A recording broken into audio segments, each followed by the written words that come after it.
8. आधी रात का समय था। एकांश अपने बेड पे अच्छी नींद में था।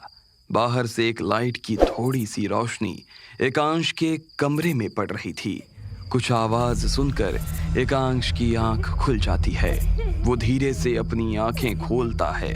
उसके रूम के कोने में कोई खड़ा है और रो रहा है। वो एक लड़की के रोने की आवाज है। ऐसा लगता है जैसे कि कोई बहुत दर्द में हो और धीरे से रो रहा हो। एकांश डर जाता है और पूछता है, कौन? दीदी, कौन है वहां?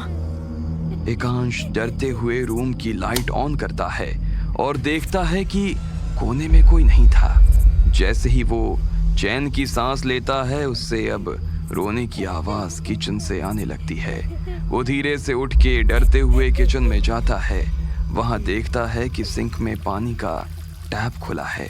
वो टैप बंद करके जैसे ही मुड़ता है, उसके सामने एक औरत सफेद कपड़े में बाल उलझे हुए सामने खड़ी है। एकांश पीछे जाने की कोशिश करता है, लेकिन उसकी बॉडी उसी जगह रुक जाती है। वो औरत रोते हुए उसके पास आती है। उसका रोना भयानक दर्द से भरा हुआ था। एकांश हिल नहीं पाता, जैसे किसी ने उसको जकड़ के पकड़ लिया हो। देखते ही देखते वो औरत एकांश के करीब आ जाती है और उसकी कलाई पकड़ लेती है। एकांश चीख नहीं पाता और वो औरत एकांश के कान में धीरे से बोलती है, मुझे बचा लो एकांश, मुझे बचा लो, नहीं तो मैं सब कुछ बर्बाद कर दूंगी। बचाओ मुझे, बचा लो। और ये कहते ही वो फिर से उसकी कलाइयों को जोर से पकड़ लेती है। एकांश एकदम से नींद से उठ जाता है और देखता है कि उसकी कलाई जल रही है। उसको ऐसा लगता है कि वो रात भर सोया नहीं है। उसे समझ नहीं आता कि ये हो क्या रहा है।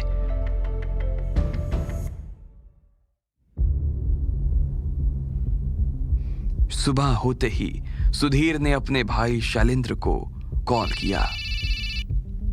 भैया, रात को आपने जमीन को लेकर कॉल किया था। हाँ सुधीर, मैं तुम्हें अभी जमीन के सारे कागजात भिजवा देता हूँ। भैया, आप मुझे जमीन के कागजात मत भेजिए। क्यों, क्या हुआ सुधीर? भैया, क्या आप मुझे जमीन के बदले पैसे दे सकते हैं? लेकिन तुम्हें जमीन क्यों नहीं चाहिए? भैया, असल में एक विला की डील मिली है, जिसके लिए मुझे जल्द से जल्द पैसों का इंतजाम करना है और मुझे इस वक्त जमीन की नहीं, पैसों की जरूरत है। ठीक है, तुम जैसा चाहो। भैया, अगर हो सके तो क्या आप मुझे कल तक पैसे भिजवा देंगे? अब मैं आज शाम को ही तुम्हारे घर पैसे भिजवा देता हूँ। ताऊजी को रात से ही इसी पल का इंतजार था कि कब सुबह हो और कब उनके सर से ये जमीन की बला टले। लेकिन पापा के साथ क्या चल रहा था, मुझे कुछ समझ नहीं आ रहा था। मैं पहली बार देख रहा था कि पापा सिर्फ अपने फायदे की बात कर रहे थे। उन्हें सिर्फ वो विला दिख रहा था और पैसों का इंतजाम हो जाने के बाद वो अब विला मम्मी और दीदी को भी दिखाना चाहते थे। अरे सुनती हो श्रवणी, चलो आज तुम भी उस विला को देख लो। हाँ, आज तो मैं भी देखूंगी क्या है ऐसा उस विला में जो आप उसकी इतनी तारीफ कर रहे हैं।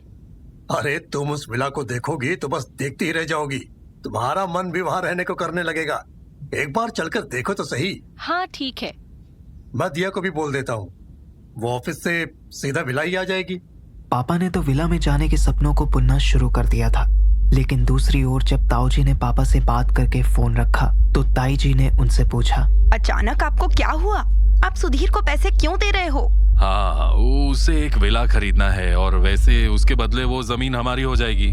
अगर उसे विला खरीदना है तो वो अपने पैसों से खरीदे। ये जमीन तो सालों से हमारी ही है, भला हम उसे पैसे क्यों दें? मैं तुम्हें वजह बता भी दूं तो भी तुम मेरा विश्वास नहीं करोगी। ऐसा क्या हो गया? ताऊजी ने उन्हें रात को हुए भयानक हादसे के बारे में बताया। सुनते ही ताई जी भी घबरा गईं। कहीं सच में सुधीर ने जादू टोना तो नहीं कर दिया? इतना सब हो गया, आपने मुझे उस वक्त ही क्यों नहीं बताया? मैं बता भी देता तो तुम मेरा यकीन नहीं करती। वैसे भी आज शाम को उसे पैसे देकर ये किस्सा खत्म करते हैं। यहाँ मम्मी और पापा के साथ मैं भी फिर से विला देखने आ गया था।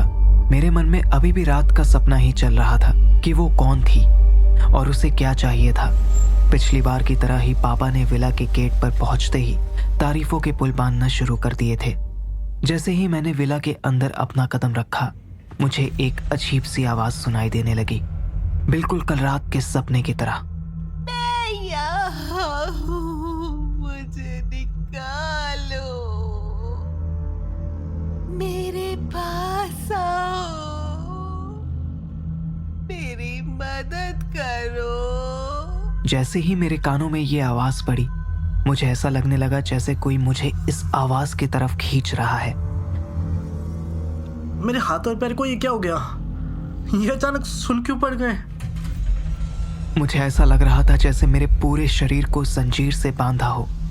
मुझे घुटन सी होने लगी थी। मैं बस उस विला के बाहर भागना चाहता था, पर न जाने क्यों मैं अपने कदम बाहर की तरफ बढ़ा ही नहीं पा रहा था। ये क्या हो रहा है मेरे साथ? इस विला में आते ही मेरे साथ ये अजीब सी चीजें क्यों होने लगती हैं? ये किसकी आवाज थी? ऐसा क्या है यहाँ जो? उसी समय दीदी विला के अंदर आई। एकांश, क्या हुआ? तू इस तरह यहाँ क्यों खड़ा है? अंदर चल। दीदी, मैं अपने पैर बिल्कुल हिला नहीं पा रहा हूँ। ऐसा लग रहा है जैसे किसी ने मुझे जंजीर से बांध दिया हो। तू और तेरा नाटक। दीदी के वहां से चले जाने के कुछ देर बाद अचानक ऊपर की ओर से उनके चिल्लाने की आवाज आई। एकांश, एकांश। और अचानक से मुझे लगा जैसे मेरे हाथ और पैर खुल गए हों, जैसे किसी ने सालों से बंधी जंजीर खोल दी हो। मुझे लगा दीदी किसी मुसीबत में पड़ गई हैं, इसीलिए मैं सीढ़ियों से भागते हुए ऊपर की ओर जा रहा था। मैं भागते हुए जैसे ही दीदी के पास पहुंचा। क्या हुआ दीदी? सब ठीक तो है ना? क्या हुआ तुझे? तो इस तरह हाफ क्यों रहा है? आप यूं चिल्ला रही थी, मुझे लगा आपके साथ कुछ बुरा हुआ। अरे कुछ नहीं हुआ मुझे। मैं तुझे ये बताने के लिए बुला रही थी कि ये देख, ये कमरा मेरा होगा। कितना बड़ा कमरा है ये। तू इस कमरे में आने की सोचना भी मत। हाँ दीदी, ठीक है। आप भी ना। मैंने तो सोच लिया है कि मैं इसी कमरे में रहूंगी, और तू इस कमरे के आसपास भटकना भी मत, वरना मैं तुझे छोड़ूंगी नहीं। दीदी, मुझे तो यहाँ रहना ही नहीं है। मैं इस कमरे में क्यों आऊंगा? कोई पागल ही होगा जो यहाँ रहने के लिए नहीं आएगा। देख रहा है कितना प्यारा, खूबसूरत और आलीशान विला है ये। नहीं दीदी, ये विला जितना ही अजीब भी है। आपको पता है, विला में घुसते ही मुझे अजीब सी आवाजें सुनाई दे रही थी।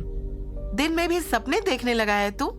अरे दिख नहीं रहा है क्या ये कितनी अच्छी जगह है?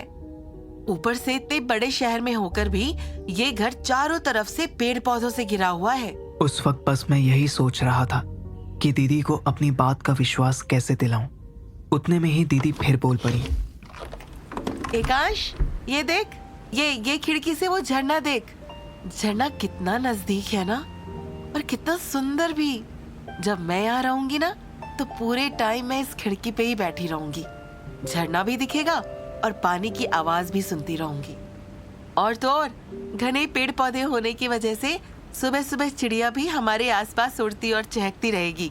उतना ही भयानक और खतरनाक भी। चुप कर एकांश, क्या बहकी बहकी बातें कर रहा है? देखना कितना मस्त झूला लगा हुआ है आंगन में। दीदी ने जैसे ही झूले की ओर इशारा किया, मैं बस उस झूले को देखता रहा। उसके बाद दीदी दूसरे कमरे में चली गई। तभी अचानक झूला अपने आप हिलने लगा। मैं घबरा गया।